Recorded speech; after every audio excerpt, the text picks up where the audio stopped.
The Tom Woods Show, episode 761. Prepare to set fire to the index card of allowable opinion. Your daily dose of liberty education starts here. The Tom Woods Show. Folks, I know I got a lot of shavers out there, so do as I do and check out Harry's. Sign up for one of their shave plans. They'll send you their free trial set for just 3 smackers for shipping, including a free gift when you use coupon code WOODS. Check them out at harrys.com. Hello, everybody. Tom Woods here. I am back from the Contra Cruise, which was the single best event of the past 200 years. If you talk to people who went to this thing, they're going to say wonderful things about it. I am so thrilled and excited with how much fun everybody had. It was vastly better than Bob and I ever dreamed it would be. And wait till we get some video and testimonials to you. It was unbelievable how great it was. It was such a wonderful time for so many reasons. I want to thank everybody who came. We had a nice big crowd. We had people asking, what is the Contra Cruise? Because, of course, everybody's walking around with these T-shirts on. And we had the occasional straggler listening in on some of our Q&A sessions. So a lot of fun. Bob Murphy won 3rd place in the ship-wide karaoke competition. So the entire ship, 3,000 passengers, Bob actually came in 3rd place, and I think he was robbed, by the way. I think he should have been 1st or 2nd. But anyway, tremendous time. If we were to do it again, I hope you can join us, because you'll see what I mean. You'll say, my gosh, I can't believe I didn't come the first time. One casualty, unfortunately, of the cruise was the microphone that I used to record a lot of these episodes. It's my own fault. I'm an idiot. I packed it carelessly. By the time I got it back, it was not being recognized by either computer that I use, and USB microphones are actually not easy to find. You have to send away for them, basically. You might say, oh, I'll just go to Best Buy, but how many people are looking for a USB microphone? Not a whole lot. So they tend not to be in stock, or you have to order them at the store. I did find one about 30 miles from me, something like that. It took me about 45 minutes each way to grab a microphone for today at least. So yesterday I could not put out an episode. I had no microphone. So I've got something to hold me over for a few days. I'm not totally sure how it sounds because I got to get rolling with the episodes here. I think it's okay. I'm going to have this as my spare. My real microphone is coming in the mail in a couple days. But anyway, so that's why I wasn't able to do an episode the other day. But I learned a lesson. Always have a spare for a situation like this. You can't tell when something like that's going to happen. It's a hard item to find. It takes a few days to come in the mail. So I'll have a spare. Well, today I thought I would talk about an article that I saw that really made me think. And I'm going to tell you that I don't have any clear answers to this. So if it sounds like I just wandered around some ideas and just thought out loud, that's exactly what I'm doing, because on this I want to come right out and admit I don't feel like I have all the answers. Sometimes I give the impression that I have all the answers. I don't. And in particular, in this area, I definitely don't have all the answers. I want to tell you, by the way, that this week is going to be the last debate episode, right? Because the last presidential debate is coming up this Wednesday night. So Thursday morning, we'll get you that debate episode with Lou Rockwell and me. So that will be episode 764. So please watch for that. Got some other fun things coming up also this week. But anyway, and another ebook, if you can believe that. I got another ebook coming out. I can't stop myself. What can I say? The article I'm talking about, though, today, I'm going to link, obviously, at tomwoods.com/761. It's called Why I Won't Be Voting, The Real Reason Libertarians Don't Matter, by Brittany Schaefer. And the gist of the article is this, that in the past, she had been, the author, had been a non-voter, and she decided when Ron Paul ran for office, ran for president, that she would in fact advocate voting and participating in the system, because she thought that supporting Ron Paul could have real practical effects in the world that would be entirely benign. So any things having to do with the war on drugs, war itself, the federal government and its various agencies, and curtailing or abolishing them. And it's true, just like her, I got some flack from libertarians as well, from some libertarians, for advocating voting for Ron Paul, if you can believe that. There were people who thought that by even voting for Ron Paul, you are consenting to the system and this and that, which always struck me as a leftist argument. We shouldn't be making that argument. It's the left that says that you're consenting to the system and you're making all kinds of ideological statements simply by voting, whereas I view myself as being placed in an impossible situation, and I'm going to use every means available to try to lift the burden on myself, even if those means are provided to me by my oppressors. Might as well use them, better than not using them, is my view. If there's anything that can improve my material condition, why not try it? That's my view. That was Lysander Spooner's view also. So there are a lot of people on both sides of this question, but there's definitely a vocal minority of libertarians who are absolutely opposed to voting. So Brittany Schaefer said, I think you can vote for Ron Paul. But she's now evolved still further on the question, and she says that I've had a closer look at how the system works, and I believe I have a better understanding of why this system of electing representatives, especially at the federal level, can never be an effective way of achieving liberty. Now, she's saying that's not to say that a local ballot initiative couldn't do some good from time to time. Sure. And we've seen that in the relaxation or repeal of various laws across the country. But these are entirely different from presidential elections.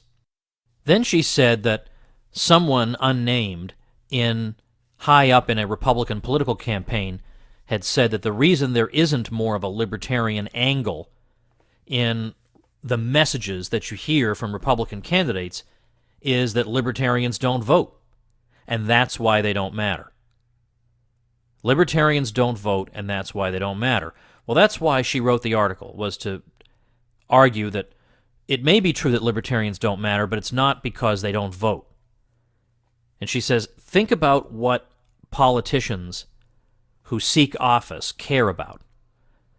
They care about votes, yes, but they also need money. They care about money, they care about campaign contributions, and they care about, as she says, maintaining the relationships with the people, the corporations, and the other institutions that will keep that money flowing to them. There's no law that can change this. And then she says, and this is the point of her article, the things libertarians want, freedom, less government interference in markets and in personal choices, non-interventionist foreign policy, there is no money in these things for politicians. There are no big corporations and very few rich people who are willing to pay tons of money to politicians to refrain from intervening in markets or to keep the troops home, etc. In fact, it's just the opposite. A lot of times people of influence and institutions of influence want to use money to influence politics in the other direction, to expand the state for their own benefit. Now let me read to you just verbatim a couple of her paragraphs. She says, understand that behind the empty campaign promises, politicians have essentially two things to offer to the people who support them. Power, in the form of regulatory and other control over competitors and others who may get in the way of a particular entity remaining comfortably profitable. 2, money. Not their own money, of course, your money and my money, taken from us in taxes and in the continual devaluation of the government-issued money we all use. Politicians can give money to their supporters in the form of contracts for things like military equipment and public works projects, or in less direct ways, like mandating that government schools all stock epinephrine injectors that meet the same very specific product requirements that your device happens to meet. And the list goes on. What is not on this list is liberty. Why? Because nowhere in this game is there an advantage to selling liberty. This point was driven home to me a few years ago when I asked a California senator's policy consultant if his boss would consider relaxing business restrictions as a way to help parents of children with special needs create the services they need. He practically laughed at me. There was nothing in it for his boss or his boss's supporters in reducing the very control that he uses to buy support. All right, now let me pause and say a little something about this. I think there's a lot to what she's saying here, of course. Given the choices that politicians have in terms of what position to take, well, all things equal, assuming they have no rigid ideological commitments, and not a lot of politicians are known for that, But assuming they don't, and one path gives them power, resources, and influence, and another gives them none of these things and almost guarantees them obscurity, well, it's pretty obvious how on balance they're going to turn out, what path they're going to take, what choices they're going to make. So certainly that's right, that the incentives skew away from liberty.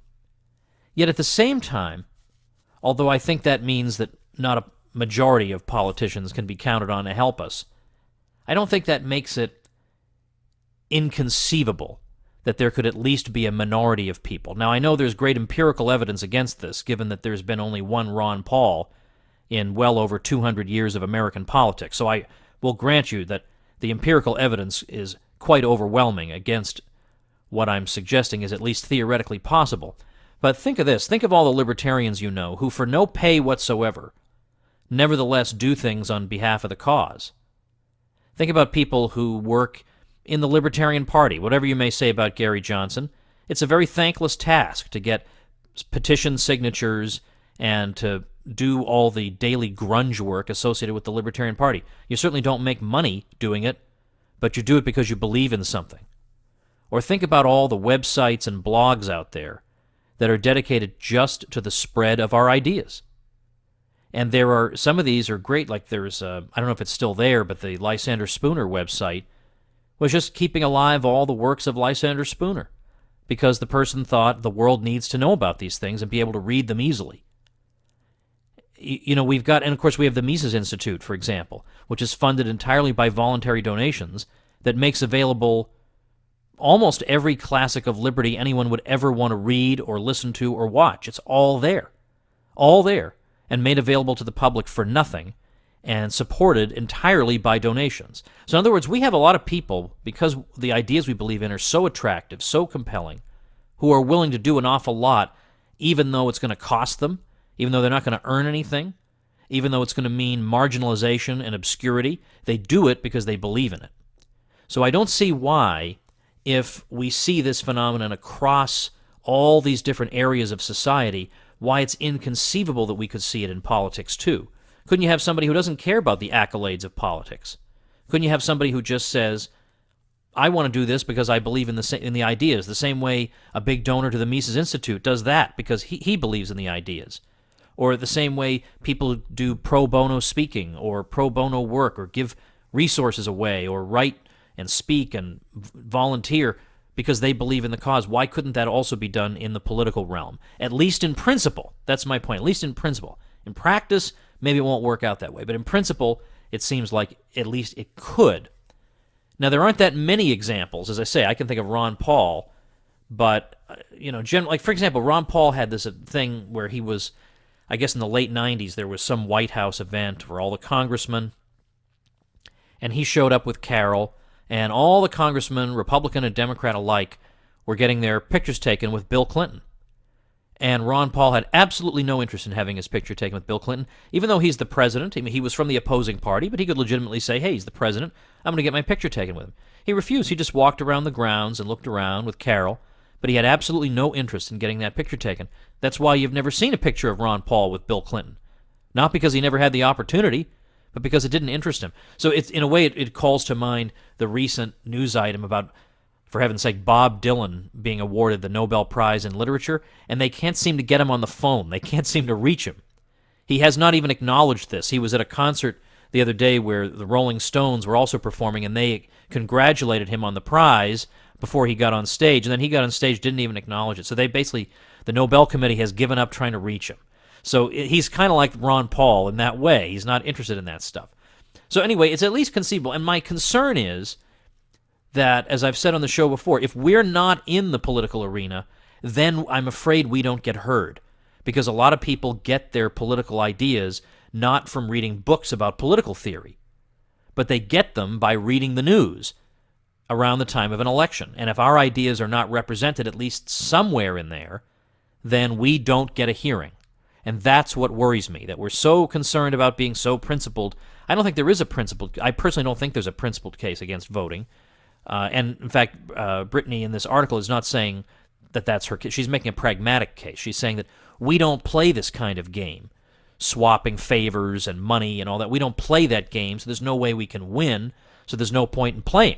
There's no point in trying. I see that, but I'm afraid that we're not ever going to penetrate people's minds if we're not in that arena.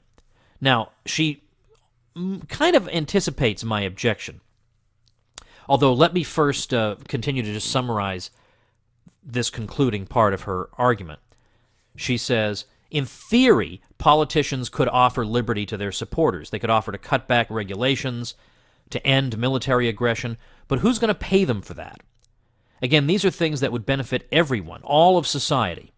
But the game of politics is not about benefiting all of society, and the widely accepted belief that it is perhaps the most dangerous lie ever crafted. And she goes on, in order for a seeker of liberty to win at this game, that person would have to compete with the campaign donations and other inducements made by military contractors, major pharmaceutical companies, oil companies, but these are all entities that have been made rich by virtue of government interventions and direct largesse. How can a liberty seeker hope to offer the same level of financial inducements to politicians as these people when they are not also on the receiving end of the government slush? This is the real reason that libertarians don't matter in the political sphere. It's not because they don't vote. It's because they don't participate in the real game of politics, the interest-driven game that can never reward a player who wishes to dismantle the very engine of that game. People win at the game of politics by buying and selling political power over other people's lives and resources. A player who wants to reduce that power will not find themselves rewarded within that game. They will find themselves spat out of it. And the harm that's done, you may say, well, what harm can it do if I cast a vote? She says, here's the harm. You're perpetuating a lie that voting can be an effective way of advancing liberty, and in so doing, you're helping to direct people's energy and focus away from efforts that actually do have the potential to advance liberty.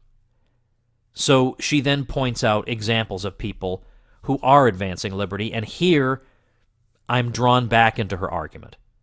She talks about Dale Brown of the Detroit Threat Management Center. Remember, that was thought of as one of the best episodes of this show that I've ever done, so I'll try and remember to link to that.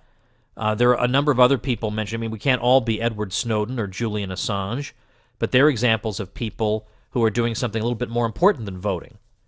Or the 10th Amendment Center, which is not really focused on presidential politics. She's kind enough to mention me, which I appreciate, the Mises Institute as well, the Foundation for Economic Education, and then she says every homeschooling mom and dad in the country. And that's an excellent point. Because obviously, if you can help a young person to be able to see the full picture of society, not the distorted one you get in school, but both sides of these important questions, that's vastly more important than any vote you'll ever cast. Vastly more important, and certainly more significant. Your vote is never going to make a difference. But who knows if that one person who has the opportunity to hear our ideas may make a difference. And for heaven's sake, I can't think of who it was, but I'm sure it's been more than one person who has looked back on the millions, tens of millions, hundreds of millions of dollars that have been blown over the years on presidential politics and political donations in general. And then thought, what if we took that money and we used it to create a full-blown, whether it's homeschool curriculum or academy or some kind of free online education or whatever, something that could benefit tens of millions of people and get our ideas out there alongside the boring, predictable mainstream ideas about history, economics, and all down the line of disciplines. That would have made a vastly bigger difference in the world if we had spent even a quarter of that money on a project like that. There are all kinds of projects that if we funded them with even 10% of the money that's spent on presidential politics, we would make a noticeable and clear difference in American history. It would be a watershed moment.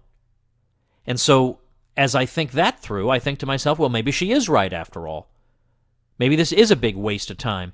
When you compare the money that's been spent on it to what it might have been spent on otherwise, Think of all the different ways you think we could advance liberty if only we had the resources. Well, in a way, we would have the resources if we'd been keeping our eye on the ball and not getting distracted by politics. So as you can see, I'm of two minds on this, and I'm not sure I can resolve this here right now, but I wanted to think it through, to talk it through a little bit here.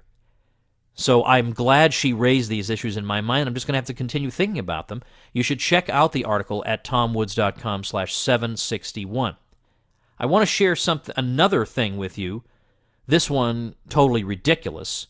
But first, let me thank our friends at Harry's who have once again helped out the show. I was just reading in my private Facebook group, somebody wrote, "So we bought the Harry's shave sets for myself and my 2 teenage sons through the Tom Woods discount. Truly the best shave I've ever had." This is right from my private Facebook group. Truly the best shave I've ever had, plus the show discount saved us more than 25 smackers. Thanks. Well, his thing says $25, but I like to convert that to smackers. There's a 1-to-1 exchange ratio between them. Harry's has basically got me back into shaving with a blade. I used to shave always with electric, but I've started shaving with a blade again because we all know it's better, just that in the past, I would shave with a blade and just look horrible. I was just bleeding everywhere, and it was just a total mess and embarrassing and awful. But I'm getting just like this guy, I won't mention his name, I didn't ask him, but just like this member of my supporters group, I'm getting the best shave I've ever had. And it's a nice feeling, and it's smooth and wonderful and clean, all great. Well, they've got a special deal. They're giving away a free trial set when you sign up for one of their shave plans. That set includes a razor, a 5-blade cartridge, and shaving gel. And plus, if you use code WOODS at checkout, they'll throw in a post-shave balm, which feels very nice, by the way. They'll throw that in for free as well. All you got to do is pay 3 smackers for shipping, and you get all those goodies. How do you do that? Check out harrys.com. It's HARRYS.com, and use coupon code WOODS, and you are off to the races, and you can be just like me in a shave sense. All right, what have I got here? I think I'm probably going to send this out as an email with a little additional commentary, so do open it when it arrives. But I just saw this. This is an article from a professional journal, an academic journal. And, these are the journals that you're supposed to write for if you want to get tenure, if you want to be taken seriously, if you you want to have your work subject to peer review. You have an article published in a scholarly journal. This journal is called Geohumanities, and the article is by 2 professors, Lisa Jordan Powell and Elizabeth S.D. Engelhardt. And the article, this is from Volume 1, Issue 2, 2015, is called, I'm not kidding. The article is called The Perilous Whiteness of Pumpkins. Now, I want to read to you the abstract. And as I'm reading this to you, I want you to think, if you were going to write an abstract of a paper that was as ludicrous as you could make it, and that was as much of a parody as you could possibly be of this kind of person and that kind of article title, could you improve on this? So, here we go. This article examines the symbolic whiteness associated with pumpkins in the contemporary United States. Starbucks Pumpkin Spice Latte, a widely circulated essay in McSweeney's on decorative gourd season, pumpkins in aspirational lifestyle magazines, and the reality television show Punkin Chunkin provide entry points into whiteness pumpkin connections. Such analysis illuminates how class, gender, place, and especially race are employed in popular media and marketing of food and flavor. It suggests complicated interplay among food, leisure, labor, nostalgia, and race. Pumpkins in popular culture also reveal contemporary racial and class coding of rural versus urban places. Accumulation of critical, relational, and contextual analyses, including things seemingly as innocuous as pumpkins, points the way to a food studies of humanities and geography. When considered vis-a-vis violence and activism that incorporated pumpkins, these analyses point toward the perils of equating pumpkins and whiteness. I haven't got the slightest idea what that is supposed to mean, but that is the actual abstract of an actual scholarly article. One of the two authors is John Shelton Reed, Distinguished Professor of Southern Studies in the Department of American Studies at the University of North Carolina at Chapel Hill. So in case you think I'm cheating by picking somebody from Podunk University, I am not. So when you think about people who say, we need more money in higher education, we need to make it free or whatever, you're subsidizing that. That's what these people are doing all day. A whole bunch of them are doing that. Craziness like that.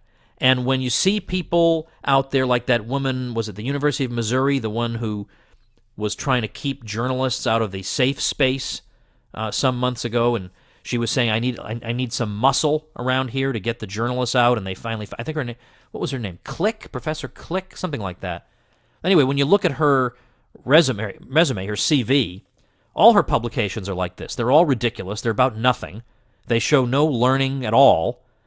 All these people, the ones who cause the most problems for regular people who just want to study, are always the ones who are being subsidized to write nothing. Nothing about nothingness. So I think I will link. Why not, right? Why not link to... Yeah, I got a show notes page, right? Why not use it? I'll link to the perilous whiteness of pumpkins at tomwoods.com/761, and you check out the perilous whiteness of pumpkins for yourself. See what you think about it. All right, before I let you go, let's see.